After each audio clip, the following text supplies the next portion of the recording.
Hello दोस्तों, तो बहुत बहुत स्वागत है आप सभी का एक बार फिर से हमारे यूट्यूब चैनल पर। कैसे आप सभी भाई? उम्मीद करता हूँ कि बहुत ही ज़बरदस्त, जिंदाबाद और मज़े में होंगे। जैसा कि आप सभी को पता है कि आपका मंडी उप निरीक्षक का पेपर कुछ ही दिनों में है, मतलब 26 अप्रैल का आपका जो डेट दिया गया है। और आपकी फ्री यूट्यूब पे क्लासेस चलने वाली हैं आपके रीजनिंग की। ठीक है, जो रीजनिंग की क्लासेस होंगी वो आपको मैं कंप्लीट करा कर देने वाला हूँ। पूरी क्लासेस आपकी फ्री ऑफ कॉस्ट रहेगी, इसके लिए आपको कोई भी फीस पैड नहीं करना है। और बहुत अच्छे से हम पूरी क्लासेस को कवर करते हुए चलेंगे। जैसे कि आप सभी को पता है कि एक एक क्लास हमारा जो रहता है वो थ्योरी विद एमसीक्यू होता है, तो बिल्कुल वैसे ही हम अपने क्लास को स्टार्ट करने वाले हैं। तो आज जो हम पढ़ने वाले वो हम पढ़ने वाले अपना सबसे फर्स्ट चैप्टर। जो फर्स्ट चैप्टर रहेगा आपका वो रहेगा आपका ब्लड रिलेशन। ठीक है, रक्त संबंध। रक्त संबंध के बारे में काफी सारे लोगों को काफी कुछ पता भी होगा। देखिए, रक्त संबंध जो होता है ये आपका चलता है दो चीजों के ऊपर। एक तो आपका होता है पीढ़ी और दूसरा आपका होता है जनरेशन। ठीक है, पीढ़ी और जनरेशन के ऊपर ये चलते रहता है, तो बहुत अच्छे से आप समझते चलेंगे एक एक चीज को। मैंने बोला कि जो आपका रक्त संबंध होता है, ये रक्त संबंध आपके दो चीजों के ऊपर चलेगा। ठीक है भाई, एक तो आपका रहने वाला है पीढ़ी और एक आपका होने वाला है पीढ़ी। और दूसरा आपका यहाँ पे एक और चीज रहेगा, वो आपका जो रहेगा वो रहेगा आपका पूरा लिंग रहेगा। ठीक है, तो एक होता है पीढ़ी, पीढ़ी का मतलब होता है जनरेशन। ठीक है, पीढ़ी का मतलब होगा आपका जनरेशन। और दूसरा ये आपका चलने वाला है लिंग के ऊपर, यानी स्त्री है या फिर पुरुष है। स्त्री है या फिर पुरुष है। याद रखिएगा कि स्त्री को आप हमेशा किससे दर्शाएंगे? तो स्त्री जो होगी उसको आप हमेशा माइनस से दर्शाएंगे। पुरुष को आप हमेशा किससे दर्शाएंगे? तो पुरुष को आप हमेशा प्लस से डिनोट करने वाले। क्लियर है आपको इतनी चीजें? तो फिर हम आगे बढ़ेंगे। ठीक है, देखिए, मैंने आपको बोला कि एक आपका चलेगा पीढ़ी और दूसरा आपका चलेगा लिंग के ऊपर, मतलब स्त्री या फिर पुरुष के ऊपर। पीढ़ी का मतलब ये होता है कि जैसे आप हैं, आपके ऊपर आपके पिता हैं, आपके पिता के ऊपर आपके दादा हैं। ठीक है भाई, जैसे मान के चलिए यहाँ पे आप हैं। ठीक है, जैसे आप है तो आप क्या होंगे? आप सबसे नीचे वाली पे रहेंगे, आप थर्ड जनरेशन पे आएंगे। ठीक है, जैसे मान के चलो राकेश है, कोई यहाँ पे क्या है? राकेश है। अच्छा, राकेश के पिता की बात करें तो उसके पिता कौन सी वाली जनरेशन में रहेंगे? सेकेंड जनरेशन में। ये कौन है? राकेश के पिता। अब राकेश की अगर हम दादा की बात करें तो राकेश के दादा कहाँ आएंगे? इससे ऊपर, यानी यहाँ पे कौन आ जाएंगे? तो राकेश के दादा आ जाएंगे। तो क्या आपको यहाँ पे एक एक जनरेशन दिख रहा है? आप बोलेंगे कि ये आपका फर्स्ट जनरेशन, ये आपका सेकेंड जनरेशन और यहाँ पे आपका थर्ड जनरेशन। क्या जनरेशन वाली चीजें आपको क्लियर हुई कि राकेश के पिता और फिर उसके दादा की बात हो रही है? उसके दादा, अच्छा सॉरी, यहाँ पे ये आपका दादा वाला जो रहेगा, दादा वाला आपका क्या रहेगा? तो जो दादा आएंगे वो आपका आने वाला है यहाँ पे थर्ड जनरेशन में, क्योंकि फर्स्ट जनरेशन तो आप राकेश खुद होगा ना। फर्स्ट जनरेशन में राकेश होगा, सेकेंड में इसके पिता होने वाले और थर्ड में इसके दादा होने वाले। बस मैं आपको इतनी ही चीजें समझाना चाहता हूँ कि ये जो हो रहा है ये एक जनरेशन है, कि दादा फिर पिता फिर उसका बेटा और फिर उसके बेटे का बेटा। जनरेशन कुछ इस तरह से ही चलता है। अगर हम बात कर ले स्त्री या फिर पुरुष की, तो जैसे किसी स्त्री को अगर आपको दर्शाना हो तो आप माइनस से दर्शाएंगे, जबकि किसी पुरुष को अगर आपको दर्शाना हो तो आप किससे दर्शाएंगे? प्लस से दर्शाएंगे। कुछ चीजें यहाँ पे हैं जो मैं आपको लिखते हुए चलूंगा और आपको उन चीजों को ध्यान भी देना है। ठीक है भाई, चलिए मेरे साथ आप फटाफट नोट करेंगे, ये तो आप लोग को ध्यान रखना ही है। इसके अलावा चलिए आप मेरे साथ नोट करते हुए चलिए। तो आप मेरे साथ क्या नोट करेंगे? सबसे पहला चीज नोट करेंगे, मैंने यहाँ पे एक एक पॉइंट वाइज लिख रहा हूं। मैंने आपको यहाँ पे लिखा कि ए जो है वो बी का भाई है। भाई अच्छे से सुनना मेरी बात को, ए जो है वो बी का भाई है। ए जो है वो बी का भाई है। अगर ए जो है वो बी का भाई है तो आपको यहाँ पे ये चीज ध्यान देना है कि क किसके साथ लगा हुआ है? क जो लगा हुआ है वो लगा हुआ है आपका बी के साथ। ठीक है, तो ए जो है वो बी का भाई है। अच्छा, आपकी भाई या बहन, देखिए मैंने आपको जनरेशन की बात बता दी। अब जनरेशन में आपको ये देखना है कि आपके भाई या बहन कहाँ पे होंगे? बिल्कुल आपके इक्वल वाले जनरेशन पे होंगे। कहाँ पे? एकदम इक्वल वाले जनरेशन पे, यानी आपके बराबर में। तो यदि ए जो है वो बी का भाई है, यानी हमें ए के बारे में कंफर्मेशन है। जब तक आपको किसी के बारे में कंफर्मेशन ना हो, कंफर्म ना हो आपकी वो स्त्री है या पुरुष है, तब तक आप प्लस या माइनस नहीं लगाएंगे। तब तक आप ये डिनोट नहीं कर सकते कि वो स्त्री है या फिर पुरुष है। क्लियर है इतनी बातें? तो आपको बोला कि ए जो है वो बी का भाई है। भाई तो ए के बारे में क्लियर कर दिया कि ए क्या है? एक पुरुष है। ए क्या है? एक पुरुष है। मैं यहाँ पे प्लस लगा सकता हूँ ना? तो ये हो गया आपका फर्स्ट पॉइंट कि आप यहाँ पे किससे डिनोट करोगे, ए बी का भाई है मतलब सिंगल लाइन। अच्छा, एक और चीज आप मेरे साथ नोट कर लेंगे, बहुत ही इंपॉर्टेंट है जो आपके लिए रहने वाला है, ठीक है। यहाँ पे आप नोट करेंगे मेरे साथ कि आप जो ब्रदर सिस्टर होंगे, भाई बहन की जब भी बात करी तो इनको आप सिंगल लाइन से दर्शाओगे। भाई बहन को आप किससे दर्शाओगे, सिंगल लाइन से दर्शाओगे। देखो भाई, सबसे ज्यादा कंफ्यूजन यहीं पर होता है, तो भाई बहन को आप सिंगल लाइन से डिनोट करेंगे। इसके अलावा जब पति पत्नी की बात हो तो पति पत्नी को आप किससे डिनोट करेंगे, पति पत्नी को आप डिनोट करेंगे डबल बॉन्ड से। किससे भाई, डबल बॉन्ड से। अगर आपको इतनी बातें याद रहेंगी तो फिर आप बहुत अच्छे से सारा चीज समझ पाओगे। अब यहाँ पे मैंने बोला कि ए बी का भाई है तो मैंने सिंगल लाइन से डिनोट किया। क्या आपके पास बी के बारे में कंफर्मेशन था, तो आप बोलेंगे कि आपको बी के बारे में कुछ भी कंफर्म नहीं है। जब हमें बी के बारे में कंफर्म ही नहीं है तो फिर हम बी के तो डिसाइड ही नहीं कर सकते कि वो महिला है या फिर पुरुष है। तो किसको डिसाइड कर सकते हो आप, सिर्फ ए को डिसाइड कर सकते हो। क्या इतनी बात आपको क्लियर है। चलिए अब हम बढ़ेंगे सेकेंड की तरफ। तो सेकेंड में मैंने आपको बोला कि ए जो है वो बी की बहन है। मैंने बोला आपको कि ए जो है वो बी की बहन है। अगर ए बी की बहन है तो इसको आप कैसे डिनोट करने वाले हो। अच्छा, किसके बारे में आपके पास कंफर्मेशन है, तो आप बोलोगे कि ए जो है वो बी की बहन है, मतलब ए के बारे में आप कंफर्म हो कि ए एक महिला है। ए के बारे में आप कंफर्म हो कि ए एक महिला है भाई। तो ए किसकी बहन है, ए जो है वो बी की बहन है। बहन है का मतलब सिंगल लाइन और बहन का मतलब माइनस है। क्या इस लाइन से आप सीधा सीधा ये डिनोट कर सकते हो कि ए जो है वो बी की बहन है। देखिए भाई, ट्री मेथड बहुत इंपॉर्टेंट हो जाता है ब्लड रिलेशन में हमारे लिए, क्योंकि पेपर में बहुत ज्यादा टाइम बचाएगा आपका। अगर आप किसी क्वेश्चन को करने जाओगे तो आपके मिनिमम 20 to 30 सेकेंड्स आपके ये बचा कर देने वाला है आपको ट्री मेथड। तो ट्री मेथड को बहुत अच्छे से समझना है, एक एक पॉइंट को आपको समझते हुए चलना है। क्लियर हो गया। चलिए नेक्स्ट देखिए आप यहाँ पे, अगला मैं यहाँ पे आपका थर्ड पॉइंट लिख रहा हूँ। थर्ड में मैंने लिखा कि ए जो है बी का भाई है, पहला था, ए बी की बहन है दूसरा था। मैंने यहाँ पे लिखा कि ए जो है वो बी की पत्नी है। ए जो है वो बी की पत्नी है। क्या आप इस चीज को समझ पा रहे हो। तो ए जो है वो अगर बी की पत्नी है, ए जो है वो अगर बी की पत्नी है तो क्या हो जाएगा भाई, आप मुझे बोलोगे कि पत्नी है का मतलब किसके बारे में कंफर्मेशन है, तो ए के बारे में कंफर्मेशन है कि ए बी की पत्नी है। तो अगर ए जो है वो बी की पत्नी है का मतलब डबल बॉन्ड, और किसके बारे में कंफर्मेशन था, ए के बारे में कंफर्मेशन था, तो क्या आ जाएगा माइनस। क्या यहां से ये चीज क्लियर हो जा रहा है कि ए जो है वो बी की पत्नी है। अच्छा, आप यहाँ पे एक चीज मुझे बताओ कि आपको अगर ये क्लियर हो गया कि ए बी की पत्नी है, तो भाई पत्नी है तो महिला किसी महिला से तो शादी नहीं कर लेगी ना, महिला किसी पुरुष से ही शादी कर सकती है। तो बी के बारे में खुद ब खुद आप कंफर्म हो जाओगे कि बी क्या होने वाला है, बी प्लस होने वाला है। क्या आप इतनी बातें समझ चुके हो। चलिए थर्ड फोर्थ पॉइंट की तरफ हम चलेंगे। फोर्थ पॉइंट में मैंने आपको बोला कि ए जो है वो बी का पुत्र है भाई, ठीक है। फोर्थ पॉइंट में हमने यहाँ पे लिया। चलिए फोर्थ पॉइंट में आगे आपको क्लियर कराता हूँ। टोटल 10 पॉइंट क्लियर कराऊंगा। इन 10 पॉइंट में फैमिली ट्री जो बनने वाला है वो पूरा ट्री आपका बिल्कुल क्लियर हो जाएगा, अगर आपने बहुत अच्छे से इस चीज को समझ रहे हो तब भाई। चलिए आगे बढ़ते हैं हम नेक्स्ट। अच्छा, यहाँ पे आपके लिए एक इंफॉर्मेशन है। जैसे कि आपको पता है कि हमारी जो शिक्षक भर्ती है उसके लिए क्लासेस लॉन्च हो चुकी है। वर्ग 3 में जो आपका है उसमें आप एक कोड लगाएंगे मास्टर 500 का। ये कोड लगाते ही आपको डिस्काउंट मिल जाएगा। मास्टर 500 का कोड लगाओगे, 999 का बैच है, आपको 499 में मिल जाएगा भाई।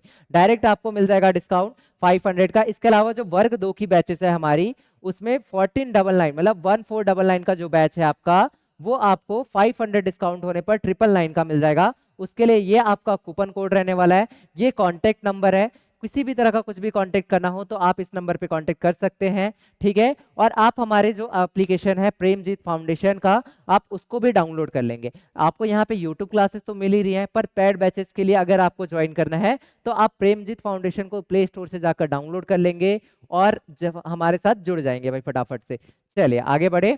तो जैसा कि मैंने आपको बताया कि यहाँ पे हमने 3 पॉइंट क्लियर किया। अब हम चलते हैं अपने अगले पॉइंट की तरफ। तो नेक्स्ट पॉइंट आपका रहने वाला है, नेक्स्ट पॉइंट हम देखते हैं पॉइंट नंबर 4। पॉइंट नंबर 4, यहाँ पे मैंने आपको ये बोला कि ए जो है वो बी का पिता है। मैंने यहाँ पे लिखा कि ए जो है वो बी का पिता है। अब इस चीज को आप कैसे समझ पा रहे हो, आप मुझे थोड़ा सा समझा दो कि ए अगर बी का पिता है तो ये लाइन आपका क्या रहेगा, ठीक है भाई। तो ए अगर बी का पिता है, इसका मतलब ये है कि मैं, पिता है का मतलब आपसे ऊपर वाली पीढ़ी, पिता है का मतलब आपसे ऊपर वाली पीढ़ी, दादाजी हैं अगर आपके तो आपके ऊपर आपके पिता, पिता के ऊपर आपके दादा। तो यहाँ पे बोला है कि ए जो है वो बी का पिता है, तो ए ऊपर आएगा और यहाँ पे क्या रह जाएगा, बी रह जाएगा। तो आपके पास किसके बारे में कंफर्मेशन है, तो आप बोलोगे कि ए के बारे में कंफर्मेशन है, और बिल्कुल ऐसे ही डिनोट करोगे आप।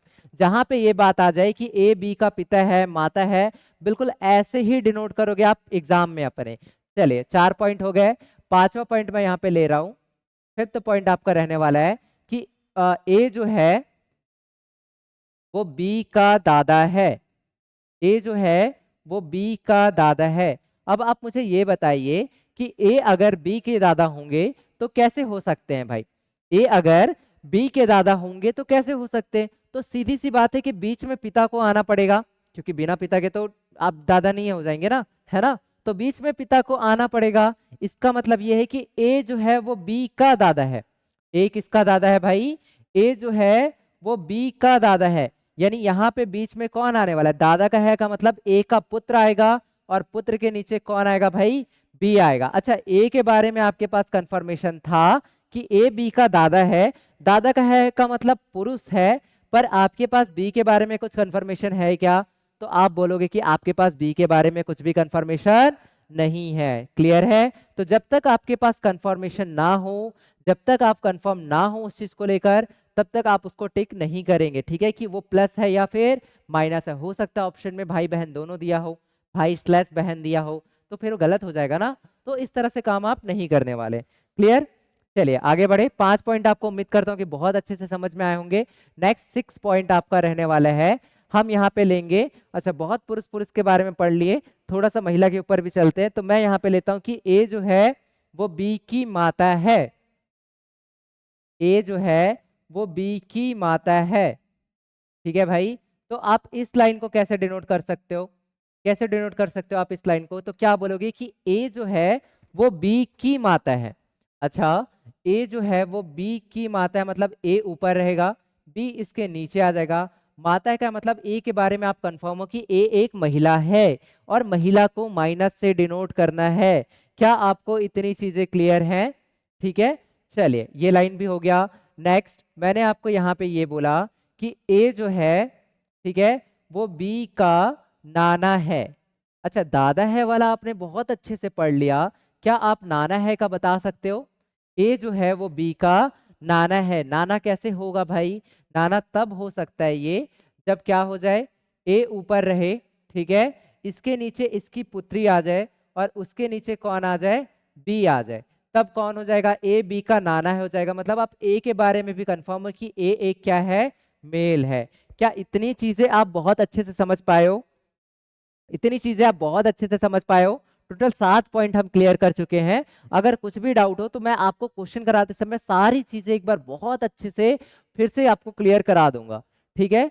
चले भाई आगे बढ़ते हैं अपने अगले क्वेश्चन की तरफ, सॉरी अगले पेज में, फिर हम कुछ चीजें और बची हुई इसको समझते हैं। तो 7 पॉइंट हो चुका था आपका टोटल। नेक्स्ट 8वां पॉइंट जो आपका रहने वाला है वो है आपका, यहाँ पे आप मेरे साथ नोट करेंगे कि ए जो है वो बी की बुआ है भाई, ए जो है वो बी की बुआ है, ठीक है। और यहीं पे एक और नोट कर लेंगे, आगे आगे हम चाचा के बारे में पढ़ेंगे, ठीक है।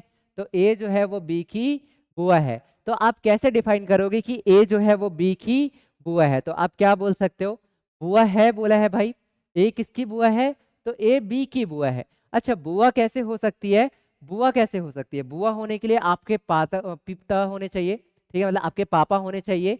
उसके बाद उनसे कनेक्ट होते हुए उनकी बहन होगी जो कि आपकी बुआ लगने वाली है। आपके पिता से कनेक्ट होते हुए और उनकी बहन होनी चाहिए जो कि आपकी बुआ लगेगी। तो आप ये देखो कि ए जो है वो बी की बुआ है, यानी यहाँ तो बी है, ठीक है, इसके ऊपर यहाँ पे प्लस बी के पिता, और इनसे रिलेट करते हुए कौन रहेगी भाई, इनकी बहन रहेगी जो कि माइनस में आने वाली है। अच्छा, वाइफ होती तो डबल बॉन्ड लगता, वाइफ होती तो डबल बॉन्ड लगता, बहन है तो क्या लगने वाला है, सिंगल बॉन्ड लगने वाला है। बी के बारे में आपके पास कुछ भी कंफर्मेशन नहीं है, आपके पास कंफर्मेशन है ए के बारे में कि ए जो है वो बी की बुआ है। आई एम डैम श्योर कि आप किसी भी एग्जाम में बैठ जाओ, चाहे आप स्टेट में बैठो, चाहे आप सेंट्रल पे बैठो, चाहे आप पीएससी में क्यों ना बैठ जाइए भाई, इससे बाहर क्वेश्चन से नहीं पूछता है। बहुत इंपॉर्टेंट रहने वाला है ये थ्योरी सेक्शन आपके लिए। इसके बाद जब आप क्वेश्चन करने जाओगे तो यकीन मानो कि आप क्वेश्चन को बहुत अच्छे से डील कर पाओगे। तो ये थ्योरी सेक्शन आपके लिए बहुत इंपॉर्टेंट रहने वाला है। चलिए नेक्स्ट 9 आप इसमें पढ़ने वाले हैं।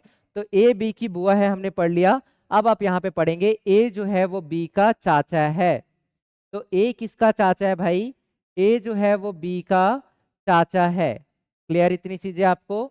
तो ए अगर बी का चाचा है तो इसके लिए क्या होना चाहिए, क्या होना चाहिए आप बोलोगे, तो इसके लिए आपका होना चाहिए ए रहना चाहिए, बी रहना चाहिए, और ये होना चाहिए कि ए जो है वो बी का चाचा है। ए जो है वो किसका चाचा है, तो आप बोलोगे बी का चाचा है। इसका ये मतलब है कि बी का पहले तो कोई पिता होना चाहिए, ठीक है, और इस पिता का कोई भाई होना चाहिए जो कि ए रहने वाला है। तो चाचा होगा तो ये जाहिर सी बात है कि ये क्या होगा, प्लस होगा। तो क्या आप इस रिलेशन को बना पाए, क्या आप इस रिलेशन को बहुत अच्छे से बना पाए कि ए बी का चाचा है, तो वो कैसे हो सकता है।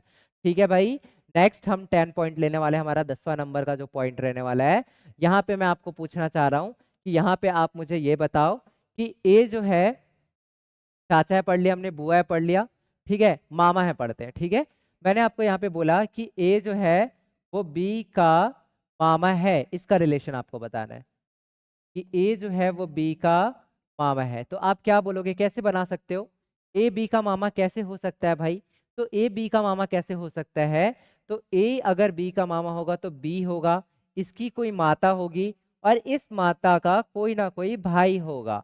यानी बी की माता का कोई ना कोई भाई होगा जिसका नाम ए दिया गया है। तो क्या आप इस तरह से मामा का रिलेशन बना सकते हो। ठीक है, तो ए जो है वो बी का मामा है। चलो थोड़ी सी चीजें और आपके लिए क्रिटिकल कर दिया जाए। 10 पॉइंट हमने पढ़ लिया। 10 पॉइंट में उम्मीद करता हूं कि आपको सारी चीजें बहुत अच्छे से समझ में आ चुकी होंगी। ठीक है, अभी तक कोई भी दिक्कत आपको नहीं आया होगा। 2 पॉइंट और मैं इसमें आपको बताने वाला हूं। ठीक है, एक तो आप यहाँ पे लिखो कि ए जो है वो बी का साला है, वही वाला साला जो जेठालाल का सुंदर है, वही साले के बारे में बात हो रही है कि ए जो है वो बी का साला है। ठीक है, चलिए भाई देखिए, एकदम सीरियस रह के पढ़ेंगे तो आपको चीजें नहीं समझ में आएगी। बिल्कुल थोड़ा फन वन के साथ पढ़ना चाहिए।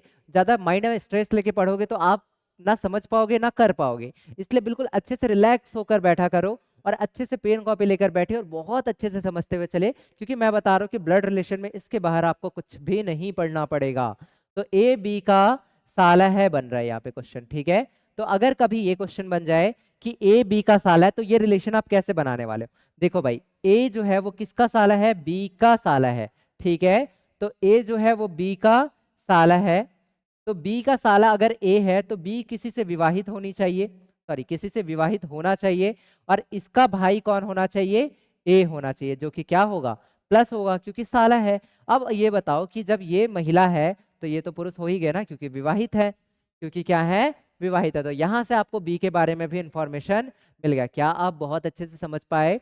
चलिए नेक्स्ट पॉइंट 12 नंबर, यहाँ पे मैं आपको ये समझाना चाह रहा हूँ कि ए जो है वो बी का दामाद है। मैंने आपको ये बोला कि ए जो है वो बी का दामाद है।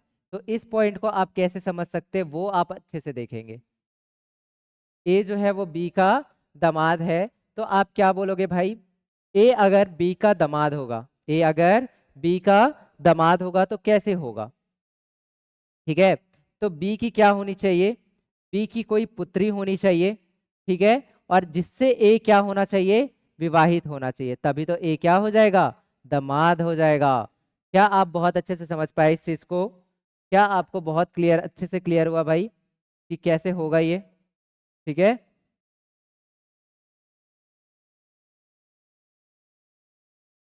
चलिए आगे बढ़े। टोटल 12 पॉइंट में लिखा है, ये 12 के 12 पॉइंट आपके लिए बहुत इंपॉर्टेंट रहने वाले हैं ब्लड रिलेशन को करते टाइम। ठीक है, चलिए नेक्स्ट बढ़ते हैं अगला। तो अगले में आप मेरे साथ नोट करेंगे कि अच्छा ए बी का मामा है कर लिया आपने, ए बी का नाना है कर लिए, लगभग लगभग चीजें आपकी हो गई हैं। ठीक है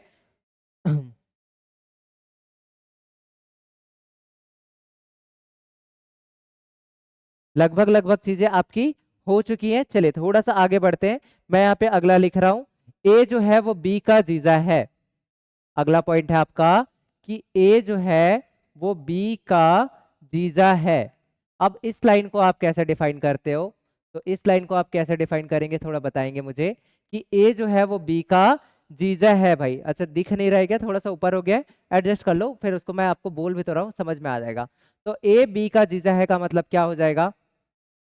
ए बी का जीजा है, ठीक है। बी है, बी की क्या होनी चाहिए? कोई बहन होनी चाहिए, और इस बहन से कौन विवाहित होना चाहिए? ए विवाहित होना चाहिए। तो इस हिसाब से क्या हो जाएगा कि जो ए हो जाएगा वो बी का जीजा हो जाएगा, या फिर बी जो होगा वो ए का साला होगा। क्या आप इतनी चीजें समझ पाए? ठीक है, साला या साली कुछ भी हो सकती है भाई, क्योंकि जीजा बोला है ना कि हमको बी के बारे में डिफाइन किया है, तो साला या फिर साली कुछ भी हो सकती है। क्लियर है? ठीक है। चलिए अब इसमें हमारे लिए ब्लड रिलेशन में एक और चीज इंपॉर्टेंट हो जाता है, वो हो जाता है आपका और जो का प्रयोग। और जो का प्रयोग हम कहाँ पे करते हैं, कैसे करते हैं, अभी हम इसके बारे में देखने वाले हैं। बिल्कुल भाई, अच्छे से समझते हुए चलिए। जो भी डाउट रहेगा वो आप कमेंट कर दीजिएगा, फिर मैं उसको कल के क्लास में आपका क्लियर करा दूंगा। ठीक है, चलिए आगे बढ़े। देखिए यहाँ पे, अब हम यहाँ पे सीखने वाले हैं और जो का प्रयोग सीखने वाले हैं, कि और जो का प्रयोग कहाँ होता है। बहुत इंपॉर्टेंट है ये अपने आप में। और जो का प्रयोग, जिसको आप इंग्लिश में एंड और बोलते हो, हम उसी का प्रयोग सीखने वाले हैं। ठीक है, आपने पढ़ा होगा और जो का प्रयोग। जैसे मैं आपको एक क्वेश्चन दूं, ठीक है, मैंने आपको यहाँ पे एक क्वेश्चन दिया कि ए जो है वो बी का भाई है, ए बी का भाई है और सी से विवाहित है। ऐसा देखे होंगे आप ब्लड रिलेशन में कि ए जो है वो बी का भाई है और सी से विवाहित है।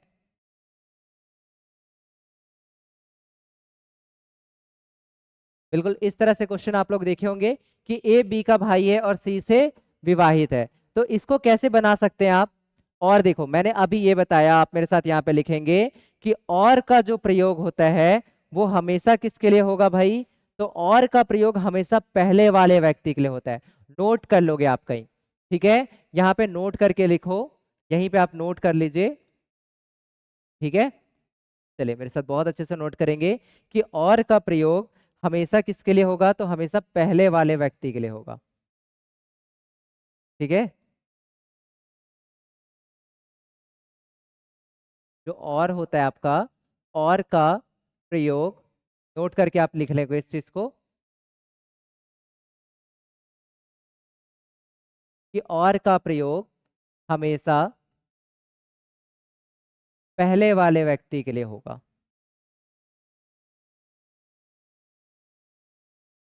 मैं चाहता तो मैं इस चीज को ऐसा पीडीएफ भी ला सकता था, बट मैं चाहता हूँ कि आपको एकदम हैंड रिटन एक एक चीज बहुत अच्छे से समझ में आए, क्योंकि बहुत इंपॉर्टेंट है ये।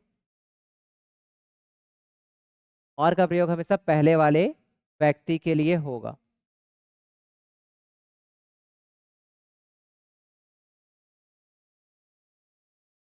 ठीक है भाई, अब आप उस क्वेश्चन को सॉल्व करने जाइए। तो अब आप अगर इसको सॉल्व करने जाओगे तो आप क्या बोलोगे, कैसे होने वाला है ये? तो आप मुझे बताएंगे कि क्या रहेगा आपका। ए बी का भाई है और सी से विवाहित है। मैंने बोला कि ए बी का भाई है और सी से विवाहित है, तो ए किसका भाई होगा भाई? ए जो आपका होगा वो बी का भाई होगा। तो बिल्कुल ऐसे ही आप बनाओगे कि ए हो गया बी का भाई, यहां से तो हो गया भैया ए बी का भाई। ठीक है, पर और बोल दिया कि और सी से विवाहित है। और का प्रयोग हमेशा पहले वाले व्यक्ति के लिए होता है। कौन है पहला व्यक्ति? ए है पहला व्यक्ति। कौन है पहला व्यक्ति? ए है पहला व्यक्ति भाई। तो जो सी है वो किससे विवाहित होगा? वो विवाहित होगा ए से, क्योंकि आपरे के हिसाब से और पहले वाले व्यक्ति के लिए प्रयोग होता है, पहला वाला व्यक्ति ए है ना। तो क्या है, ए बी का भाई है और सी से विवाहित है, तो सी से विवाहित कौन हो जाएगा भाई? ए हो जाएगा। क्या इसी तरह से आपका भी बनकर आया? क्या इसी तरह से बनकर आया? अगर नहीं बनकर आया है तो आप बनाएंगे, आगे बन जाएगा। ठीक है, चलिए मैं यहाँ पे एक और क्वेश्चन दे रहा हूँ, जस्ट एक मैं दे देता हूँ ताकि आप और का प्रयोग बहुत अच्छे से सीख पाओ। नोट करेंगे आप एक क्वेश्चन, ठीक है। चलिए भाई नोट कीजिए तो आप यहाँ पे एक क्वेश्चन, चलो काफी स्पेस है, हो जाएगा नोट। ठीक है, तो क्वेश्चन 2 आप मेरे साथ नोट करो कि सी जो है वो डी की बहन है, सी डी की बहन है और जी से विवाहित है, और जी से विवाहित है। इस वाले क्वेश्चन को आप बनाइए, तो ऐसा होमवर्क ले लीजिए आप मेरी तरफ से इसको। ठीक है, ऐसा होमवर्क ले लीजिए आप कि सी डी की बहन और जी से विवाहित है, इसका क्या हो जाएगा, किस तरह से आप इसका बनाने वाले हो। अच्छा छोड़ो, होमवर्क नहीं देता हूँ, मैं आपको कर ही देता हूँ। ठीक है, तो क्या बोलोगे आप कि सी डी की बहन है भैया, तो सी अगर डी की बहन है तो क्या हो जाएगा, सी जो है वो डी की बहन है, तो बिल्कुल इस तरह से रहेगी सी। ठीक है, और डी की बहन है का मतलब ये माइनस में। फिर क्या बोल रहा है, और तो और किसके लिए प्रयोग हुआ है, और प्रयोग हुआ है सी के लिए, और जी से विवाहित है कौन भाई, तो ये जो सी है ये जी से विवाहित है। जब ये फीमेल है तो ये खुद ब खुद क्या हो जाएगा, मेल हो जाएगा। तो क्या आप चीजें समझ पाए, क्या आपको ये चीज बहुत अच्छे से समझ में आई। तो और का प्रयोग तो आपने सीख लिया। अब हम सीखने वाले हैं जॉ का प्रयोग, कि हम जॉ का प्रयोग कहाँ कर सकते हैं। चलिए नेक्स्ट, तो आप मेरे साथ नोट कीजिए कि जॉ का प्रयोग, मैं यहाँ पे नोट लिखा रहा हूँ। ठीक है, आप नोट कर लेंगे। जो जॉ का प्रयोग होता है ये आपका होता है बाद वाले व्यक्ति के लिए। किसके लिए रहेगा भाई, तो प्रयोग आप जो करेंगे ये आप करेंगे बाद वाले व्यक्ति के लिए।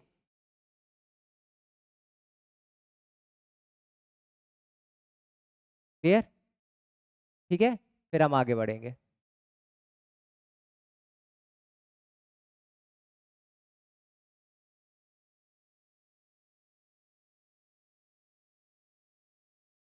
चलिए, तो जॉ का प्रयोग अब हम देखने वाले हैं। तो मैं आपको यहाँ पे एक क्वेश्चन लिखता हूँ कि ए जो है, चलो फटाक से मेरे साथ क्वेश्चन नोट करो, तो कि ए जो है वो बी का भाई है, ए बी का भाई है जो सी से विवाहित है, जो सी से विवाहित है। अब आप मुझे बता दीजिए फटाक से कि क्या होने वाला है आपका आंसर। ए बी का भाई है जो सी से विवाहित है, जल्दी से कमेंट करेंगे, एकदम फटाक से आंसर, आंसर बताओ भाई कि ए बी का भाई है जो सी से विवाहित है। तो इसका सॉल्यूशन अगर आप करोगे तो क्या रहेगा इसका सॉल्यूशन, क्या होने वाला है। आपको बोला है कि ए बी का भाई है, तो ए किसका भाई है भाई, ए जो है वो बी का भाई है। अच्छा किससे विवाहित है, जो सी से विवाहित है। तो जो किसके लिए प्रयोग होता है, जो यूज होता है बाद वाले के लिए। बाद वाला कौन है, तो बाद वाला तो बी है ना, बाद वाला तो बी है। तो जो सी से विवाहित है, यानी जो बी है आपका, ये किससे विवाहित है, तो ये सी से विवाहित है। अच्छा आपको बोल दिया था कि ए बी का भाई है, तो ए के बारे में कंफर्मेशन था, जो सी से विवाहित है। तो ए बी का भाई है जो सी से विवाहित है, जो किसके लिए यूज हुआ, तो आप बोलोगे कि जो यूज हुआ है बाद वाले के लिए। जो किसके लिए यूज हुआ है भाई, तो बाद वाले के लिए। बाद वाला कौन है, बी। अच्छा आप ना यहाँ पे मेल निकाल सकते हो ना फीमेल निकाल सकते हो। अगर आपको दोनों में से सी या बी में से किसी एक के बारे में भी कंफर्म होता तो मेल या फीमेल आपका निकल जाता, पर यहाँ निकलेगा क्या, तो नहीं, यहाँ पे आपका नहीं निकल पाएगा। क्लियर है भाई, तो ध्यान देंगे इस पे। चलिए आगे बढ़े अगले क्वेश्चन की तरफ। नेक्स्ट,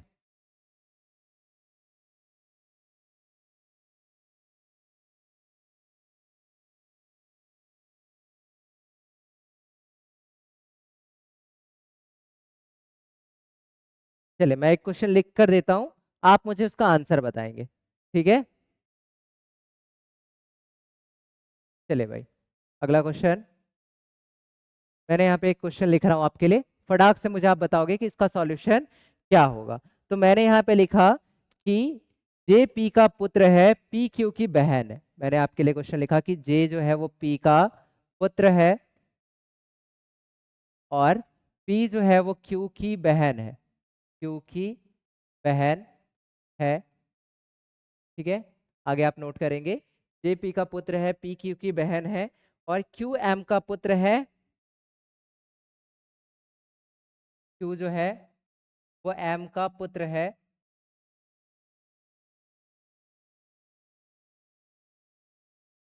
जो है वो m का पुत्र है, और फिर आपको बताना है कि m p से किस प्रकार संबंधित है। m जो है वो p से किस प्रकार संबंधित है। जल्दी से इस क्वेश्चन का सॉल्यूशन बता दीजिए भाई, बिल्कुल टाइम दे रहा हूं मैं आपको, जल्दी से इस क्वेश्चन का सॉल्यूशन बताइए। कल से बकायदा पीपीटी वगैरह में आपको मिल जाएंगे, आज तो आपको ऐसे ही बताना पड़ेगा। जल्दी से बताइए, जल्दी से बताइए इस क्वेश्चन का आंसर क्या आने वाला है।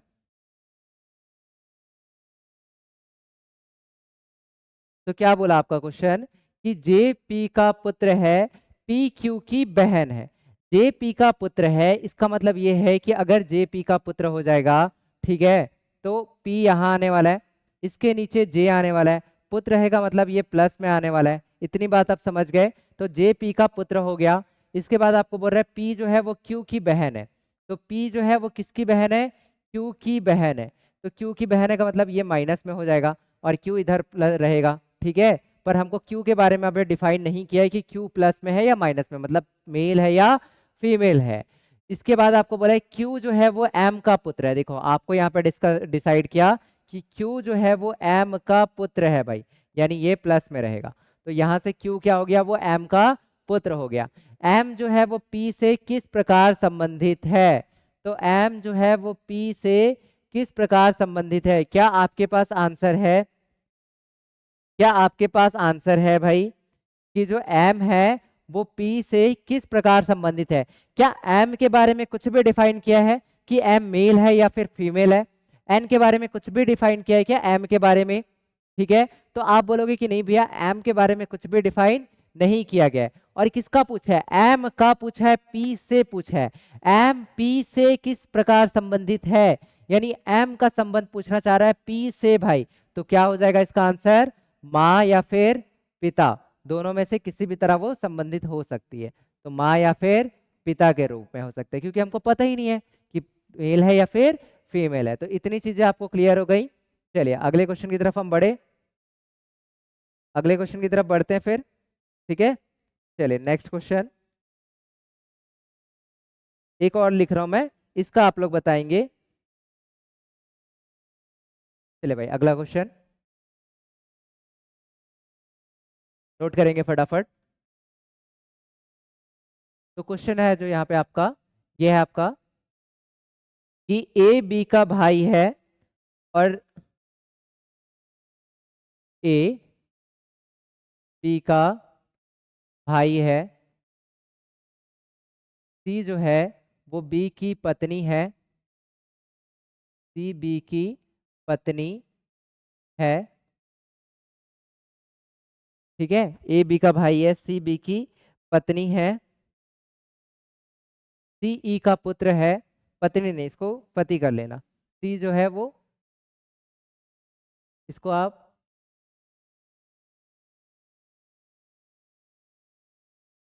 ठीक है, तो करना आप सी जो है वो बी का पति है करना, ठीक है। सी जो है वो बी का पति है, ठीक है।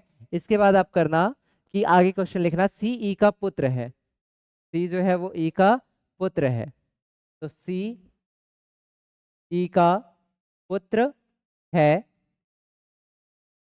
और नेक्स्ट आप यहाँ पे लिख लोगे, इसके बाद एस ई की पत्नी है, एस जो है वो किसकी पत्नी है, तो एस ई की पत्नी है, ठीक है भाई। तो एस ई की पत्नी है।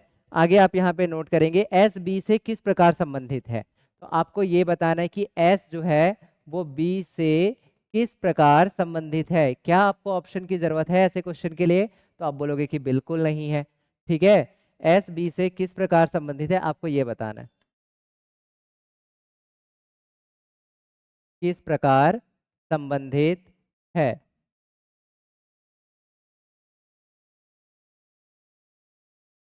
चले भाई फटाफट से सॉल्यूशन कर दीजिए, तो एकदम जल्दी से सॉल्यूशन करके मुझे बता दीजिए कि क्या होगा। तो आप क्या बोलोगे, आपने ये देखा कि ए बी का भाई है, ए किसका भाई है, तो ए जो है वो बी का भाई है, तो कर लीजिए फटाक से, ए किसका भाई हो जाएगा, बी का भाई हो जाएगा। बी के बारे में कंफर्म हो क्या आप, तो बी के बारे में आपके पास कोई भी कंफर्मेशन नहीं है, बट आप ए के बारे में कंफर्म हो कि ए जो है वो बी का भाई है, सी जो है वो बी की पत्नी है, तो सी किसकी पत्नी हो जाएगी, सी जो है वो बी की पत्नी हो जाएगी। जब सी बी की पत्नी हो गई तो बी खुद ब खुद क्या हो जाएगा भाई, प्लस में आ जाएगा, क्योंकि वो एक मेल हो जाएगा। ठीक है, अच्छा सी बी का पति है बोला है क्या, सी जो है वो बी का पति है, थोड़ा सा उलट फेर कर दो कि सी जो है वो बी का पति है, आपको करना है। ठीक है, तो अगर सी जो है वो बी का पति होगा, मतलब ये प्लस में तो ये किस में, ये माइनस में, बस इतना ही करना है आपको। आगे बोला है इसको ना की मत करो, इसको का कर दो, की था ना, इसको का कर दो। ठीक है, आगे क्या बोल रहा है आपको, आगे आपको बोला कि सी जो है वो ई का पुत्र है, तो ये किसका पुत्र है भाई, ये जो पुत्र है वो ई का पुत्र है, सी जो है वो ई का पुत्र है। ठीक है, एस जो है वो ई की पत्नी है, तो एस जो है वो किसकी पत्नी है, तो आप बोलोगे कि एस जो है वो ई की पत्नी है। ठीक है, तो ये जब पत्नी है तो ये खुद ब खुद क्या हो जाएगा, पति हो जाएगा, तो ये पत्नी रहेंगी। अब आपको ये बताना है कि एस जो है वो बी से किस प्रकार संबंधित है, तो कैसे संबंधित हो गई भाई, माता के रूप में, कैसे संबंधित हो जाएगी, माता के रूप में, यही क्या हो जाएगा आपका आंसर होगा। क्या इतनी बात आपको क्लियर है, बिल्कुल अच्छे से बना पा रहे होंगे आप इन क्वेश्चंस को, बहुत ही अच्छे से बना पा रहे होंगे आप इन क्वेश्चंस को, उम्मीद करता हूं मैं। चलिए और क्वेश्चन एक दो देख लेते हैं, एक दो क्वेश्चन और देख लेते हैं। चलिए मेरे साथ नोट करेंगे अगला, पी क्यू का भाई है, आर क्यू की माता है। नेक्स्ट क्वेश्चन नोट कीजिए फटाक से, अगला क्वेश्चन कि पी जो है वो क्यू की माता है। ठीक है भाई, इसके बाद आप यहाँ पे नोट करेंगे आर, पी क्यू का भाई है, आर क्यू की माता है, नोट करेंगे आप, पी क्यू का भाई है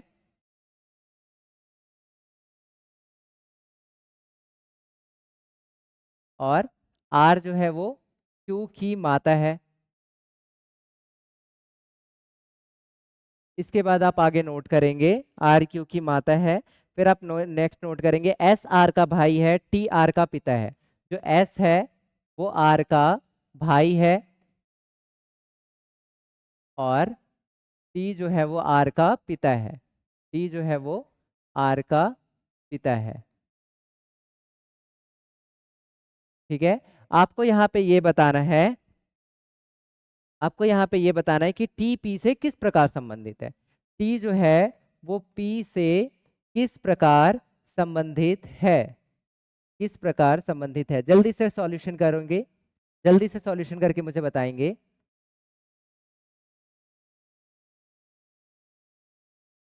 चलिए भाई फटाफट से एकदम सॉल्यूशन कीजिए और मुझे बताइए कि क्या होने वाला है इसका सॉल्यूशन।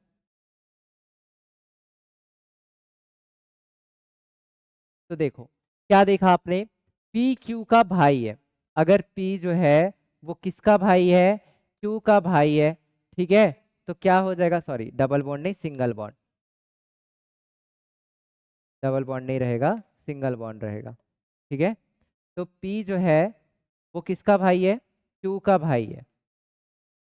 ठीक है, तो यहाँ से आप लिख दो पी और इसको बना दो भाई किसका, क्यू का, तो ये हो जाएगा आपका भाई किसका, क्यू का, बार बार डबल बॉन्ड आ जा रहा है भाई, पति पत्नी नहीं भाई बहन रखना है। ठीक है, तो पी भाई हो जाएगा किसका, क्यू का। आगे आपको क्या बोला है, आर जो है वो क्यू की माता है, तो आर किसकी माता है, तो आप बोलोगे कि आर जो है वो क्यू की माता है। ठीक है, चलिए नेक्स्ट, आर क्यू की माता हो गई। इसके बाद आपको बोल रहा है एस जो है वो आर का भाई है, तो एस जो है वो आर का भाई है, तो एस यहाँ पे आ जाएगा बिल्कुल और ये रहेगा प्लस में, तो एस हो गया आर का भाई। टी आर का पिता है, अच्छा भाई टी किसका पिता है, तो टी जो है वो आर का पिता है, तो टी इसके ऊपर आ जाएगा यहाँ पे, तो टी हो गया आर का पिता। क्या इतनी चीजें आपको क्लियर हैं, तो टी जो है वो पी से किस प्रकार संबंधित है, तो पी कहाँ पे है, पी यहाँ नीचे है, आर यहाँ पे है, टी यहाँ पे है, यानी टी के पुत्री, टी के पुत्री का पुत्र, क्या बोला मैंने, टी के पुत्री का पुत्र क्या लगेगा भाई, टी पी से किस प्रकार संबंधित होगा, तो आप बोलोगे क्या लगते हैं नाना की तरफ से रिश्ते में, टी जो है वो पी से किस प्रकार संबंधित है। अच्छा टी का रिलेशन पूछना चाह रहा है, पी से पूछना चाह रहा है, टी का रिलेशन पूछना चाह रहा है पी से पूछना चाह रहा है तो आप क्या बोलोगे? आंसर आपका नाना। क्या आएगा आपका आंसर? नाना। तो क्लियर है ये चीजें। नेक्स्ट क्वेश्चन आपके लिए ऐसा होमवर्क रहेगा, आप मुझे वो बनाओगे और मुझे बताओगे कि उसका आंसर क्या होगा। कमेंट में आप सब उसका आंसर जरूर करेंगे भाई। चलिए नेक्स्ट क्वेश्चन आप मेरे साथ नोट कीजिए। एक होमवर्क क्वेश्चन है मेरी तरफ से, ठीक है? ये क्वेश्चन आपका होमवर्क में रहने वाला है। देखिए नोट कीजिए क्वेश्चन। ए बी का पुत्र है, बी सी का पिता है। क्वेश्चन है आपका कि ए जो है वो बी का पुत्र है। फिर आप आगे नोट करेंगे कि बी जो है वो सी का पिता है। सी का पिता है। इसके बाद आप मेरे साथ नोट करेंगे यहाँ पे सी डी की पत्नी है। सी जो है वो डी की पत्नी है। अच्छा क्वेश्चन है ये। सी डी की पत्नी है। आगे आप मेरे साथ नोट करेंगे इसी में। और एफ ई की पुत्री है। एफ जो है वो ई की पुत्री है। और एफ जो है वो ई की पुत्री है। ई की पुत्री है। तो फिर आपको यहाँ पे ये बताना है एफ ई की पुत्री है।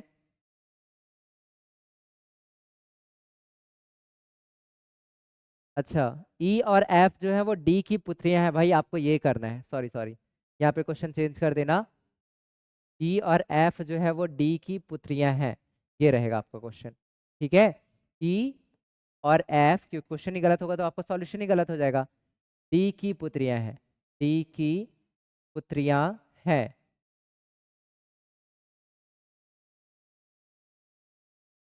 ठीक है, इतनी चीजें ठीक है। ई और एफ डी की पुत्रियां हैं। एफ ए से किस प्रकार संबंधित है? आपको ये बताना है कि एफ जो है वो ए से किस प्रकार संबंधित है। किस प्रकार संबंधित है, ये आपका एक होमवर्क क्वेश्चन है जिसका आंसर आपको मुझे देना है। ठीक है, कमेंट बॉक्स में बिल्कुल बहुत अच्छे से आप इसका आंसर बताएंगे मुझे। होमवर्क क्वेश्चन है ये आपका, तो मेरी तरफ से ये होमवर्क है। कैसा लगा भाई आप सबको क्लास? जैसे कि आपसे प्रॉमिस किया गया है कि ये क्लास आपका फ्री ऑफ कॉस्ट चलेगा, इसके लिए कोई भी पैड नहीं करनी है, बट बाकी के क्लासेस जो आपके रहेंगी वो पैड करना है भाई। ठीक है, तो बाकी के क्लासेस के लिए मैंने आपको कूपन कोड बता दिया है। आपको प्रेमजीत फाउंडेशन का जो एप्लीकेशन है उसको डाउनलोड कर लेना है, और चैनल को अगर आपने सब्सक्राइब नहीं किया है तो सब्सक्राइब कर लेना है। और ऐसे ही अपडेटेड जो आपका सिलेबस चल रहा है उसके लिए आप हमसे जुड़े रहिए। और कल से आपको ऐसा पीपीटी में सारे क्वेश्चंस मिलेंगे, बहुत ही अच्छे अच्छे क्वेश्चंस हम करने वाले हैं। और यकीन मानिए कि आप किसी भी एग्जाम में बैठ जाइए, स्टेट सेंट्रल, ठीक है, चाहे रेलवे हो, चाहे एसएससी हो, चाहे व्यापम हो, चाहे आपका पीएससी हो, आपके जो क्वेश्चंस रीजनिंग के होंगे वो मैं जितना आपको करा कर दूंगा वो बहुत रहेंगे भाई। वैसे तो ये यूट्यूब पर एक बैच है जो प्रॉपर एक को टारगेट कर रहा है, मंडी उपनिरीक्षक को, तो यहाँ वो पूरा चीज़ नहीं जाने वाला है। बट अगर आप ऐसा पैड बैच भी हमसे जुड़ोगे तो आप उम्मीद मानिए, यकीन मानिए कि आपका जो भरोसा है वो हमेशा हम पर कायम रहेगा। क्लियर है? चलिए, थैंक यू सो मच। मिलेंगे फिर कल के सेशन में। थैंक यू भाई।